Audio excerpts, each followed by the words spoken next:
राजनीति किस ओर जा रही है, विपक्ष के नेता और कांग्रेस सांसद राहुल गांधी का बिहार कार्यक्रम इसे महसूस किया जा सकता है।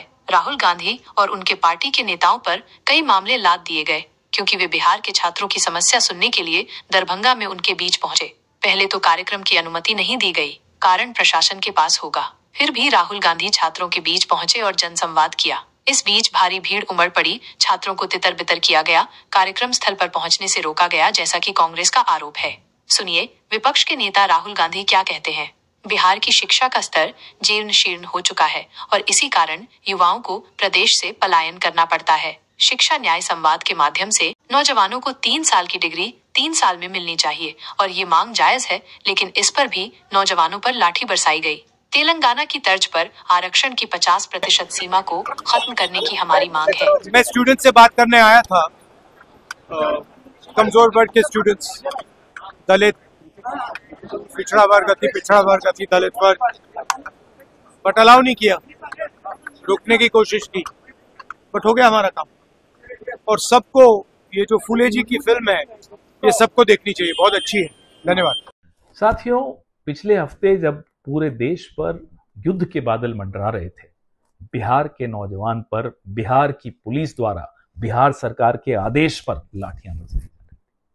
और ये पहली बार नहीं हो रहा, कोई नई बात नहीं। हर हफ्ते लगभग बिहार के नौजवानों को इस तरह की लाठियां खानी पड़ रही। कारण कि वो अपनी हक की आवाज उठा रहे हैं, अपनी मांगे। इस बार क्या मांग थी? उनकी मांग थी कि सप्लीमेंट्री एग्जाम के रिजल्ट घोषित किए जाएं। उस पर उन पर लाठी बरसाई गई। बिहार का जो शिक्षा का इंफ्रास्ट्रक्चर है वो जीर्ण शीर्ण अवस्था में, जो बंदरबाट की जा रही है भाजपा और जेडीयू की सरकार में, उसका नतीजा यह है कि बिहार के नौजवान को देश विदेश में पलायन करना पड़ता है। और इस पूरे कई ऐसे मुद्दे हैं, नौजवानों से जुड़े हुए मुद्दे हैं।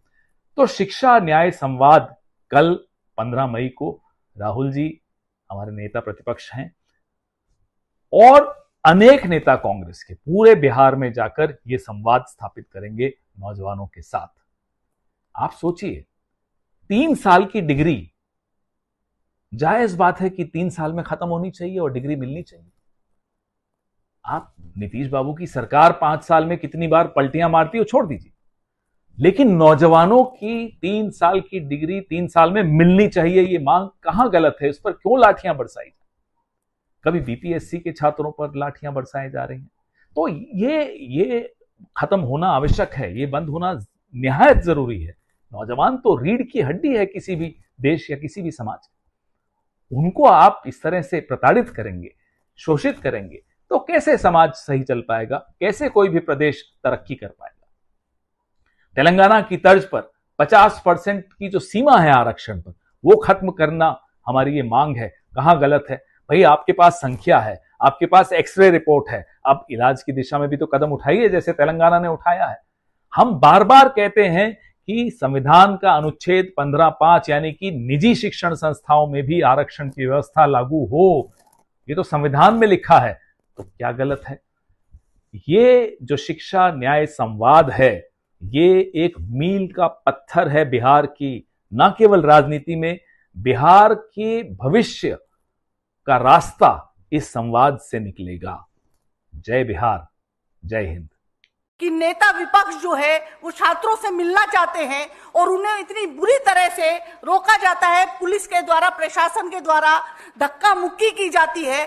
क्या इस देश में अब ये हालात आ गए हैं कि राहुल गांधी जैसे जननायक, जो कि भारत जोड़ो यात्रा में कन्याकुमारी से चले कश्मीर तक और एक सामाजिक न्याय की जिन्होंने आवाज उठाई, आज जिस क्रांति की आगाज जो उन्होंने किया, आज देश का बच्चा बच्चा उस क्रांति का जनक बन चुका है, उस क्रांति का आगाज बन चुका है। जब राहुल गांधी दलितों की बात करते हैं तो क्यों जो है ये सरकार डर जाती है? ये तो बिहार का बच्चा बच्चा जानता है नीतीश जी कि आपने अपना जमीर तो गिरवी रख ही दिया था सरकार के पास में, लेकिन क्या अब आप सरकार के चौकीदार भी बन गए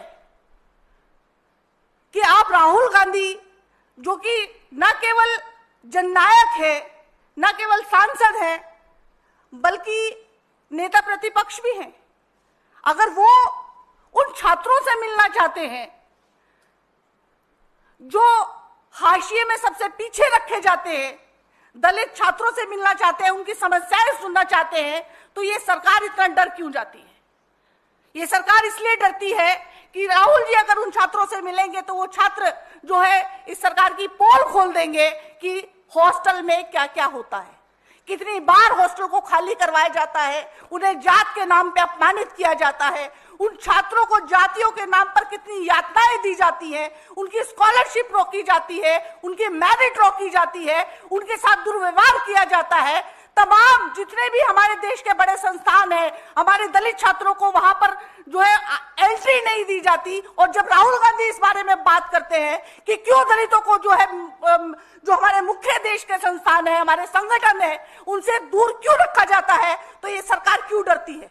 ये सरकार डरती है कि अगर इस देश का 90% दलित, ओबीसी, पिछड़ा समाज अगर जग गया तो ये सरकार का तख्ता पलट देंगे, और सरकार अपना तख्ता पलटने से डरती है। इसलिए इस समाज की आवाज को हमेशा से दबाया जाता है, दलित को और दला जाता है, पिछड़ों को और पिछड़ा किया जाता है। ये लेकिन राहुल गांधी ने जो एक इंकलाब की आवाज जो इस देश में उठाई, जब उन्होंने भारत जोड़ो यात्रा शुरू करी, वहां से ये इंकलाब उठा और आज इंकलाब उस मुकाम तक पहुंच गया है कि राहुल गांधी को अब किसी सरकार की परमिशन की आवश्यकता नहीं है। अब जो हमारे देश के छात्र हैं, जो दले गए हैं, जो हमारे देश के युवा हैं, जो दलित हैं, पिछड़े हैं, वंचित हैं, वो उनको हाथों हाथ उठाकर उस जगह पर लेके जाएंगे जहां पर उनकी जरूरत है। और इस देश में जहां भी अन्याय होता होगा, अत्याचार होता होगा, दलितों को पीछे रखा जाता होगा, उन पर अत्याचार होते होंगे, वहां वहां राहुल गांधी आपको दिखाई देंगे। और ये सरकार चाहे जितनी मर्जी कोशिश कर ले, राहुल गांधी को रोक नहीं सकती है।